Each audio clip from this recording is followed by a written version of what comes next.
Well, we're down in the National Sports Centre with Sally Gunnell OBE. We had to just double check that one out.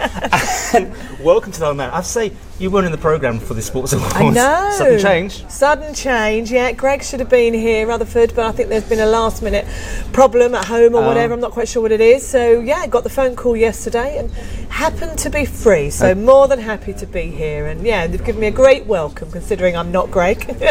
And you know nothing about long jump. You know I know everything nothing about long jump, but I know lots about sport, so that's good. And you're still in the Wikipedia list, and I hope I write this, you have more track gongs than anybody else in the UK, yeah, correct? I mean, yeah, like Greg, hold all 5 of the major titles. So, yeah, which is good to know. And nobody can take that away from you after all these years. So, yeah. What was it like, though, when you gave it all up? You do these little things as well, though, but did you find life was okay, or was it a bit of a change of direction sort of? But I really enjoyed it. I don't know, it didn't have that pressure and expectation when you were running, but also I set myself lots of other challenges, and you know, to be still here and in the public eye, 20 years old, 20 years later, I think it is, not 20 years since I've retired.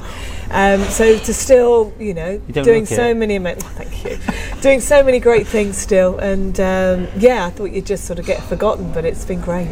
Now we know you've been on the Isle of Man before. We just can't remember when or what the occasion. Terrible. Not for the awards then, sports awards. No, I think I was here 8 to 10 years ago. I'm not quite sure. I know I haven't been to the track. Right. So it's nothing to do with that? I think I came over and did a talk. I don't know, I keep thinking Chamber of Commerce, something like that. So, yes, but I remember the Ferry Bridge, you see. All right. That's how I remember that I'd been here. Now, what are you going to be doing tonight? Is it just presenting? Yeah, I get to meet all the people that are getting the awards, so really looking forward to that. You know, I've talked about lots of all the different people that are here, you know, doing their sports. It'd be lovely to actually meet them personally and maybe pass on a few little tips for them, and who knows where they'll go to. Tips? Go on, like what? Well, I think, you know, sport is, you know, people watch it and, you know, you've got some great role models here on the island, but, you know, it's still tough. You've still got to do sacrifices, but you still got to believe in yourself. You've still got to enjoy it, and, you know, and even if you don't quite make it to the very top, you know, I think there's so many important lessons that we can learn for different things that we might end up doing in life. So how much sacrificing did you do, though, when you were starting? I mean, you're up early, going to training and all that sort of thing. Did you have to really commit a lot? And I did, right from a young age. I sometimes look back and think, God, if I knew what it was all, you know, I was sort of, you know, I don't know, leaving school and driving an hour to training, getting back at 9 o'clock at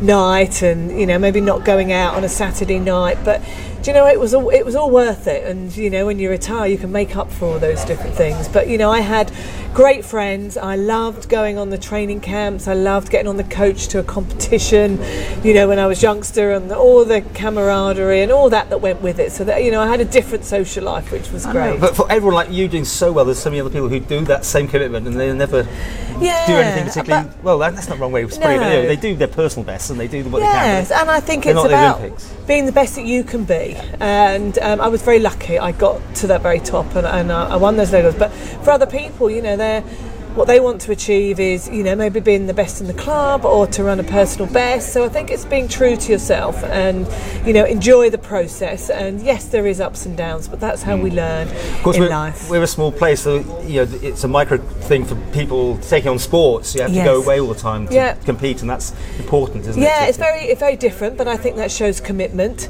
And sometimes I think it's about those sacrifices that you make that makes you tough and make you want it more. And I sometimes sort of say over, you know, in England, that it's almost like sometimes I don't know, people are given a lot more, and you've got to have that hunger. And if you've been given nutritionists and sports psychologists, you know, and you know, it's very different to I went out and found all those and I built that team up around me, and you know, and it makes you hungry. And I think it's the same back here. You know, when you're committed to going to university in the UK or wherever it may be, and to change your coaching or whatever it may be, you know, that's your sacrifices, and that makes you hungry, and that's what makes you tough at the end of the day. I bet you're really good at motivational speeches, aren't you? Because it actually made me feel like doing some sport there. Go on, get out there, have a little run round. There you go, that's what I've done. Do you want to do it now? Should we do it? You might beat me, that's a problem these days. Have a lovely time at the Sports Awards, which are on tonight, by the way. If you have tickets, I don't know, it's also available to be seen online, whatever, but welcome back to the Isle of Man for whatever it was, 10-year wait. Thank you, hope you'll be back again.